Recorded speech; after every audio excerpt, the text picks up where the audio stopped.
tout le monde, aujourd'hui je vous fais une revue première impression sur un nouveau produit chez Makeup Forever et c'est le Concealer Ultra HD. Donc ils ont rajouté le concealer à leur gamme en fait parce qu'ils ont sorti quand même récemment, dernièrement, le fond de teint Ultra HD qui est un fond de teint couvrance invisible. Donc c'est ce que ça dit aussi pour le concealer, anti-cerne couvrance invisible. Donc moi j'aime beaucoup le fond de teint, je le trouve super léger sur ma peau. Donc là, si vous voulez voir ma première impression de ce concealer, restez à l'écoute. Je vais vous faire une démo dans le fond sur les deux yeux avec deux applications différentes et on va se retrouver à la fin de la journée pour voir ce que ça a donné comme résultat. Donc pour le tube, dans le fond il se présente comme ça ici. C'est un petit tube. Puis on a juste à peser dans le fond pour que le produit sorte. Donc moi je suis dans la teinte R22. J'hésitais quelle couleur prendre parce qu'il y avait une couleur qui était plus claire, mais elle avait l'air quand même très claire. Donc j'ai opté pour celle-là ici. Alors on va voir ensemble si c'est un bon match. Donc comme vous pouvez voir, c'est ça, j'ai fait tout le reste de mon teint. J'ai juste pas fait mon correcteur. Donc voilà, j'ai le fond de teint que j'ai en ce moment, c'est justement celui de la même gamme, donc celui-ci, le Makeup Forever Ultra HD, et vous savez qu'il est dans mes préférés, je l'ai déjà dit plusieurs fois. Et je suis dans la teinte 117, qui est égale à Y225 si vous voulez une référence. Donc mes cernes, comme vous pouvez voir, sont pas, j'ai pas des cernes énormes, mais j'ai des petites cernes un petit peu plus foncé, que le reste de mon visage. Mais là, ça j'ai du fond de teint, mais c'est comme un petit peu plus bleuté. Donc on va voir en fait si le correcteur va faire son travail. On va essayer d'appliquer un côté avec le Beauty Blender et l'autre côté je vais l'appliquer avec mon pinceau favori qui est le Pro Airbrush Concealer, donc le anti-cerne fini naturel 55 de chez Sephora. C'est lui comme très dense.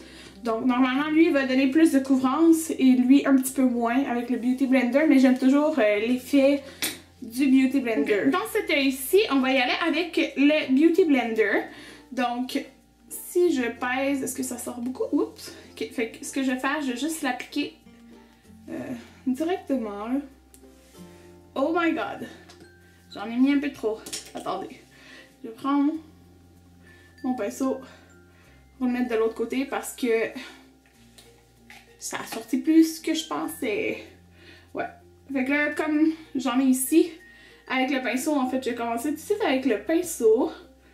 Normalement, moi, quand j'applique mon concealer, je l'applique avant de mettre le fond de teint. Mais là, pour avoir mon teint déjà fait, on va l'appliquer après. Il y en a qui l'appliquent après, donc pas vraiment d'importance, là. Donc, la couleur, elle a l'air bien. Elle est claire.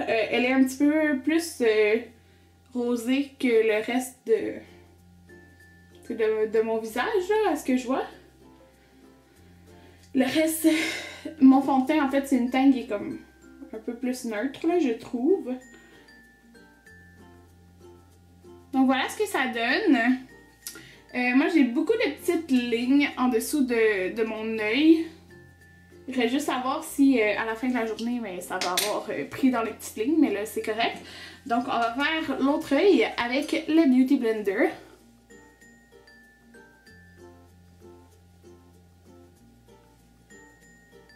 Donc voilà, j'ai appliqué cet œil-ci avec le Beauty Blender et cet œil-ci avec le pinceau. Moi, ces temps-ci, je préfère beaucoup l'application au Beauty Blender. Je trouve que ça fait plus naturel. Là, si on regarde dans la caméra, je pense pas qu'on voit comme une différence dans l'application entre les deux.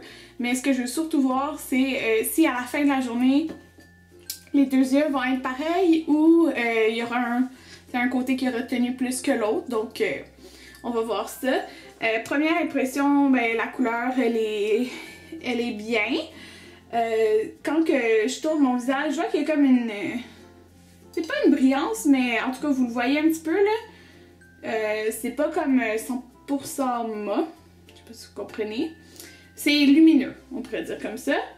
J'aime beaucoup la texture, c'est léger. Je sens pas comme si j'aurais mis un gros concealer, mais j'ai vraiment juste peur que ça aide dans mes lignes. Donc, ce que je fais toujours, c'est de mettre une poudre. Donc, la poudre que j'applique toujours en dessous de mes yeux, c'est la poudre de Laura Mercier. Donc, c'est la poudre libre fixante translucide, dans le fond. Donc, moi, j'ai le petit pot. Donc, ce que je fais, j'en mets un petit peu dans le couvercle. Puis souvent ce que je fais, c'est que je vais l'appliquer au Beauty Blender en dessous. Comme ça. Donc même s'il est un petit peu... Dans le fond, il a été mouillé, là, le Beauty Blender, mais c'est la façon que je fonctionne. J'en mets pas... je fais pas la technique, là, de baking, d'en mettre beaucoup puis d'enlever comme le surplus, là. Je fais juste en mettre comme... J'en mets quand même pas mal. Mais pas trop, là. Je l'aime beaucoup cette poudre-là parce que je trouve qu'elle fonctionne très bien pour le dessous des yeux. Puis pour la zone T. Donc là, vous pouvez voir de proche là, ce que ça donne. Là, c'est un petit peu moins brillant, justement, le concealer, à cause de la poudre que j'ai mis. Comme vous pouvez voir, ça va pas dans mes petites lignes en dessous des yeux. Donc voilà, en fait, j'ai fait le reste de mon maquillage en dessous des yeux. Donc, il est présentement 1h et nous allons regarder comme très tard, je me couche tard de toute façon, ce que ça donne le concealer. Mais première impression, j'aime beaucoup la texture, puis il est léger, donc juste savoir s'il tient bien. Donc tout le monde, on se retrouve pour 9 heures plus tard pour voir ce qui arrive avec mon concealer. Puis oui, je vous filme dans une autre pièce. Mais c'est ici que je trouve que l'éclairage est mieux pour vous montrer le résultat. Donc on va zoomer pour voir ce que ça donne. Voilà de plus proche ce que ça donne. Donc j'ai fait une sieste aujourd'hui. Ben pas une grosse sieste là, mais peut-être de 30 minutes. Je suis pas super impressionnée pour de vrai. Comme j'ai l'impression que la teinte, on dirait que ça... Je sais pas la teinte qui est pas correcte là, mais on dirait que ma cerne est pareille comme la couleur un petit peu en dessous. Puis si vous voyez bien, comme ça rentrait un peu dans les lignes.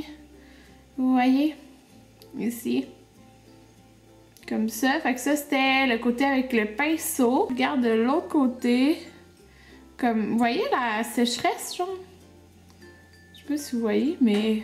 Je dirais que c'est comme emphasé. De loin, je pense que ça a l'air bien correct, là, mais c'est juste quand on regarde de proche, on voit que la couleur, comme un petit peu plus foncée, elle ressort un peu, mais c'est surtout qu'on voit comme plus mes lignes.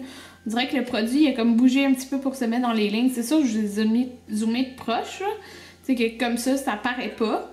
Mais en investissant dans un concealer plus cher, c'est sûr que on aimerait que ça soit... idéal et que ça bouge pas. T'sais, le fond de teint en tant que tel, là, je l'ai puis je l'adore. Mais je sais pas, le concealer, il faudrait que je donne une deuxième chance, mais sa première impression est moyenne. Donc, oui, c'est sûr que moi, le dessus de mes yeux est quand même très sec, mais je m'attends pas à ce que le concealer que je vais mettre va venir emphaser ça, parce qu'il y en a des bons moins cher qui l'emphase pas. Donc c'était ma première impression sur le concealer de Makeup Forever. Ou est-ce que vous l'avez essayé? Qu'est-ce que vous en avez pensé? Donc laissez-moi ça en commentaire et on se reverra bientôt dans une prochaine vidéo. Bye tout le monde!